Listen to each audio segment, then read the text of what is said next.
खुलुमबाय आं सिबिरानि ब्रह्म नोंथांमोनखौ आंनि एसबी बडो न्यूज चेनेलाव गासैखौबो बरायबावनाय थाबाय नोंथांमोननि थाखाय आं गोदान मोनसे भिडिअ लानानै फैबावबाय अन्नानै भिडिअखौ जोबजासिम नायलांदो 22 नं खख्लाबारि बिटिसि बियाबाव दिनै बिटिसि बिसायख'थि खुंजागोन फुंनि 7:30 रिंगानिफ्राय बेलासिनि 4:30 रिंगासिम भट होनाया जागोन गासै मोन 97 भट मिरुआव भट सोनाय हाबाफारिया खुंजागोन 22 नं खख्लाबारि बियाबाव गासै भटारनि अनजिमाया 72,416 बिनि मादाव सा 35,756 हौवा आरो 36,660 हिन्जावफोर उफ्रा बिसायख'थिनि थाखाय खख्लाबारि बियाबाव दिनैनि सानाव ओनसोलारि बन्द थागोन अदेबानि मावख'फोरा बन्द थागोन जाहाथे साफ्रोमबो नोगोरारिफोरानो भट होनो हायो बेनि थाखायनो ओनसोलारि बन्द फोसावनानै होनाय जादों बेनि अनगायैबो दिनैनि सानाव ड्राइ डेबो फोसावदों अदेबानि जौनि गलाफोराबो बन्द थागोन मैयानि समसिम जेबो आयेन बेरेखा खामानि जायाखैमोन आरो दिनैनि सानावबो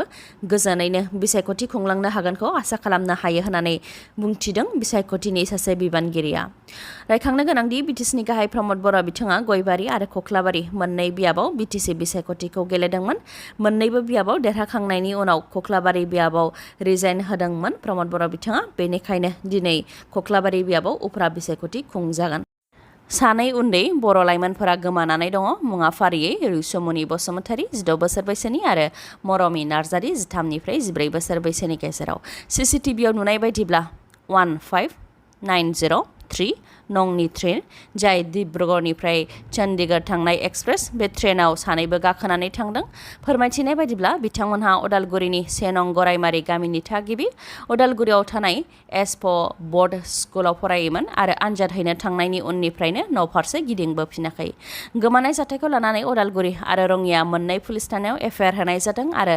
आरपीएफनोबो मिथिहोनाय जादों होननानै नखरनि सोद्रोमाफ्रा फोरमायथिदों गोमानाय जाथायखौ लानानै रेलवे स्टेशनाव नायनायाव सीसीटीवीआव नुनाय बायदिब्ला रैसुमुनि बसुमतारी आरो मरमि नार्जारी सानैबो 15903 नंनि ट्रेनाव गाखोनानै थांदों आरो सिलिगुरियाव ओंखारहैनायनि सन्देह खालामदों गोमानाय सानै लाइमोनफोरखौ सोरबाफोर नुबाय बायोब्ला खाथिनि पुलिस थानायाव मिथिहोनो थाखाय नखरनि सुबुंफोरा खावलायहरदों जायनाखि सानैबो उन्दै बेनिखायनो माखासे खोथाखौ सहायनो हायैनि थाखायनो बेबायदि खारदों जानो हागौ होननानै नखरनि सोद्रोमाफ्रा सन्देह खालामदों लाइमोनफोरा गोबां समाव गोबां गोरोन्थि मावफ्लाङो नाथाय बबेबा बायदि गोरोन्थिखौ मावफ्लाङोबा जिउ जोबबाबो गोरोन्थिखौ सुख'नो हाया आरो उनदाहा खालामनायनि अनगा जेबो लामायानो थाया बेनिखायनो गोरोन्थि खामानि मावनायनि सिगां माखासे खोथाखौ सानग्रोनाया गोनांथि दं मानोना माखासे गोरोन्थिया सुद्राय जायो नाथाय माखासे गोरोन्थिया माब्लाबाबो सुद्राय जाया सेबाया मैया मेट्रिक आनजादनि फिथाइखौ फोसावनानै होबाय गासै सा 4,05,582 फरायसाफोरा आनजादखौ होदोंमोन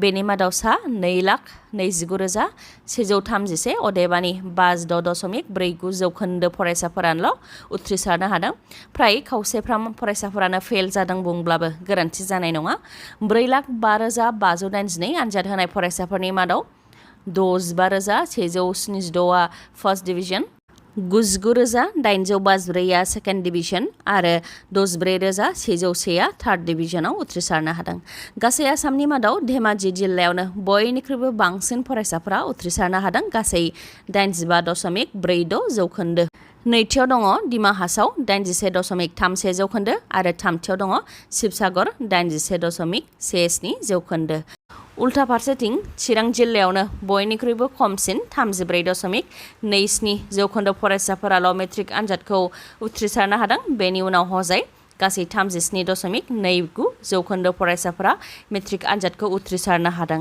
बिटिआरनि मोनब्रै जिल्लानि मादाव बाक्सा जिल्लायाव गासै 13,123 फरायसाफोरा मेट्रिक आनजादखौ होदोंमोन बेनि मादाव 2,225 फार्स्ट डिभिजन 3,890 सेकेन्ड डिभिजन आरो 2,624 थार्ड डिभिजन मोननो हादों गासै 66.59 जौखोन्दोआ उथ्रिसारनो हादों चिरां जिल्लायाव गासै 8,360 फरायसाफोरा आनजादखौ होदोंमोन बेनि मादाव 749 first division 1,462 second division 654 third division गासै 34.27 जौखोन्दोआल' उथ्रिसारनो हादों क'क्राझार जिल्लायाव 14,540 आनजादखौ होदोंमोन। बेनि मादाव 1,272 फार्स्ट डिभिजन मोननो हादों, 2,880 सेकेन्ड डिभिजन मोननो हादों आरो 2,737 थार्ड डिभिजन मोननो हादों। गासै 47.40 जौखोन्दोआ उथ्रिसारनो हादों। उदालगुरि जिल्लायाव 11,058 फरायसाफोरा मेट्रिक आनजादखौ होदोंमोन। बेनि मादाव 1,320 फरायसाफोरा फार्स्ट डिभिजन मोननो हादों, 2,331 फरायसाफोरा सेकेन्ड डिभिजन मोननो हादों आरो 1,491 फरायसाफोरा थार्ड डिभिजन मोननो हादों। गासै 46.50 जौखोन्दो फरायसाफोरा उथ्रिसारनो हादों। लामानि जाब्रबथायजों 5 बोसोर बैसोनि रिमजिम बसुमतारिया गोब्राब जोखोम जादों। बिमाजों लोगोसे जयै गंसे साइकेलजों न'फारसे फैबाय थानाय समावनो गंसे बाइकआ बिथांमोनखौ सौख्रांलांदों। बे जाथाया तामुलपुरनिफ्राय उदालगुरि फैनाय लामा सौरागुरि ओनसोलाव जादों। फोरमायथिनाय बायदिब्ला रिमजिम बसुमतारिजों लोगोसे बिमा अनिता बसुमतारि जयैनो गंसे साइकेलजों UN एकाडेमि फरायसालिनिफ्राय न'फारसे फैगासिनो दंमोन। बेयावनो उनथिंजायनिफ्राय फैनाय गंसे मटर साइकेलआ बिथांमोनखौ सौख्रांलांदों, जायजों 5 बोसोर बैसोनि रिमजिम बसुमतारिनि खर'आव गोब्राब जोखोम जादों। गिबियाव बिथांमोनखौ फाहामथायनि थाखाय तामुलपुर गुदि देहा फाहामसालियाव थिसननाय जादोंमोन, नाथाय रिमजिम बसुमतारिया खर'आव गोब्राब जोखोम जानायनि थाखाय गुवाहाटीनि GMCH देहा फाहामसालियाव दैथायहरनो गोनां जादों। KLO उदखारि हान्जानिफ्राय आसाम पुलिसखौ हुमखि। क'क्राझार जिल्ला सेरफांगुरि नाराबारियाव सुनिल मण्डलखौ गुलि गावनाय जाथायखौ लानानै KLOनि हुमखि। फालांगिरि सुनिल मण्डलखौ गुलि गावनाय जाथायखौ लानानै गुलि गावनाय जाथायजों सोमोन्दो थानाय साद'खौ आसाम पुलिसा हमदोंमोन, जेराव साद' हमजानायनि मादाव KLOनिनो सासे दैदेनगिरिनि बिनानाव नबनीता बात्रा बर्मन आरो बिथांजोनि फिसाय दंफायोमोन। बे जाथायखौ लानानै KLOनिफ्राय बुंथिदोंदि सुनिल मण्डलखौ गुलि गावनाय जाथायनि गुबै दायनिगिरिखौ सिनायनायाव आरो हमनायाव आसाम पुलिसा फेलें जादों आरो आसाम पुलिसा गावसोरनि फेलें जानायखौ दोनखोमानो थाखायनो दाय गैयै सुबुंफोरखौ हमदों। बेखौ लानानै KLOआ आसाम पुलिसखौ सोंखारियो होननानै बुंथियो आरो दाय गैयै सुबुंफोरखौ बेबायदि हमबाय थायोब्ला थासारिया गाज्रि जागोन होननानैबो आसाम पुलिसखौ हुमखि होयो KLOनिफ्राय।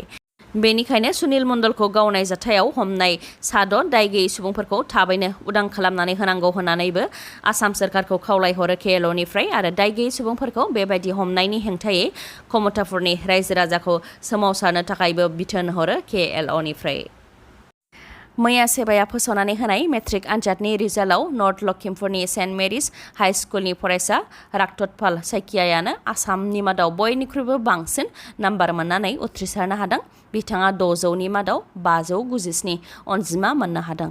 टप 10आव सासेबो बर'नि फिसाया जायगा आवग्रिनो हायाखैबाबो दीपक बर'आ 97 जौखोन्दो मोननो हादों। बिथाङा 6 नाम्बारनि थाखायनो टप 10आव जायगा आवग्रिनायनिफ्राय थालांनो गोनां जादों। बाक्सा जिल्लानिफ्राय गावनाय तामुलपुर जिल्ला कुमारिघाटा UN एकाडेमिनि फरायसा दीपक बर' बिथाङा सानखान्थि आयदायाव 100, समाज बिगियानाव 100, एडभान्स मेथ्सआव 97, बर'आव 97, बिगियानाव 95 आरो इंराजियाव 93 नाम्बार मोननो हादों। 97 जौखोन्दो लानानै मेट्रिक आनजाद उथ्रिसारनो हानायनि थाखाय साबायखर बावदों गावनि फोरोंगिरिफोरखौ दीपक बर'आ। गावनि गोब्राब नाजानाय आरो फोरोंगिरिफोरनि मददजोंनो बेबायदि मोजां फिथाइ मोननो हादों होननानै फोरमायथिदों बिथाङा। लोगोसे मेट्रिक आनजादनि थाखाय बिथाङा सानसेयाव प्राय 17 घन्टा फरायोमोन होननानैबो फोरमायथिदों। मेट्रिक आनजादनि फिथाइ फोसावनायजों गासै आसामनि फरायसाफोरानो रंजाखांदोंबाबो खायसेनि गोसोआव दुखु मोननाय सोमजिखांदों। बेनि गेजेरावनो मेट्रिक आनजाद होनाय सानै फरायसाफ्रा गावसोरनि जिउखौ फोजोबनानै लादों। मंगलदै ओनसोलाव 15 बोसोर बैसोनि राहुल बरा मुंनि सासे फरायसाया रिजाल्ट होनायनि सानसे सिगांनो गावनि जिउखौ फोजोबस्रांनानै लादों। बिमा बिफा गैयै समाव रावबो गैयैखौ खाबु लानानैनो बिथाङा गावनि जिउखौ फोजोबस्रांनानै लादों आरो गांसे सुइसाइड नटबो लिरनानै गालांदों। सुइसाइड नटआव बिथाङा लिरदों, आइ आरो आफा, आं नोंसोर लुबैनाय बायदि होनो हायासै। बेनि थाखायनो आं नोंसोर सानैनिसिमबो निमाहा बियो। आं आसा खालामो नोंसोर सानैबो गाहामैनो थायो। बेखौ लिरदों बिथाङा। नाथाय राहुल बराया आनजादखौ उथ्रिसारनो हादोंमोन। संस्कृतआव लेटार लानानै 2थि मासियाव उथ्रिसारनो हादोंमोन बिथाङा। गुबुन फारसेथिं मेरापानि ओनसोलाव आरोबाव सासे फरायसाया रिजाल्ट मोनखांनायनि उनावनो गावनि जिउखौ फोजोबस्रांनानै लादों। चारायमारि जितर गामिनि थागिबि सबिन चुटिया मुंनि फरायसाया आनजाद उथ्रिनो हायैनि जाहोनाव गावनि जिउखौ फोजोबस्रांनानै लादों। जायफोर फरायसाफोरा मेट्रिक आनजादाव मोननाय नाम्बारजों गोजोननाय मोनाखै, बिथांमोन फरायसाफोरा गाव गावनि फिननाय बिलाइखौ रिचेकिं खालामफिनहोनो हागोन। सेबाया मोनसे नटिफिकेसन फोसावदों।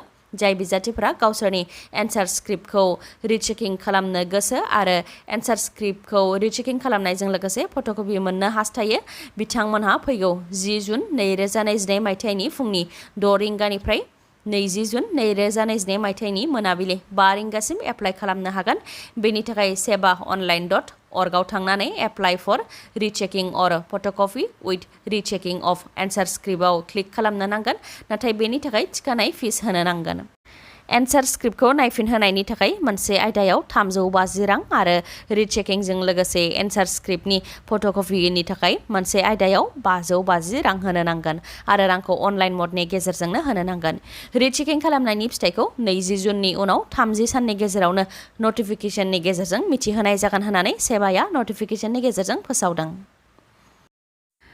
नगाव जिल्लायाव मैदेरनि गाग्लोबनायजों सासे आइजोनि जिउ खहा जादों आरो सासे सुबुङा गाज्रियैनो जोखोम जादों जिउ गोमानाय आइजोखौ आसलता मालिक होननानै मिथिनो मोननाय जादों आरो जोखोम जानायखौ साप्पान मालिक होननानै मिथिनो मोननाय जादों बे जाथाया राजागाव साहा बागानाव जादों जाथायजों जोखोम जानाय साप्पान मालिकखौ फाहामथायनि थाखाय देहा फाहामसालियाव थिसननाय जादों बे जाथाय जानायनि सानसे सिगांबो क'क्राझार जिल्लायावबो सासे बर' आइजोआ मैदेरजों गाग्लोबनानै जिउ खोमानो गोनां जादोंमोन क'क्राझार जिल्लानि सिङाव थानाय 3 नं उल्टापानि गामियाव हरनि 11 रिंगासो समाव रानी बसुमतारी मुंनि ओंखाम संग्रा न'खौ मैदेरा सिफायफैदोंमोन बे समावनो रानी बसुमतारीया न' सिंनिफ्राय ओंखारदोंमोन बेयावनो रागा जोंनाय मैदेरा रानी बसुमतारीखौ गाग्लोबदों जायजों रानी बसुमतारीया मैदेरनि गाग्लोबनायजों जिउ खोमानो गोनां जादों दिनैनि भिडिअ'आ एसेनोसै गाबोन आरो गोदान भिडिअ'जों लोगो मोनफिनबावगोन नोंथाङा दासिमबो आंनि चेनेलखौ साबस्क्राइब खालामाखैबा अन्नानै साबस्क्राइब खालामदो लोगोसे लाइक कमेन्ट आरो शेयार खालामनो दाबाव गोजोन्थों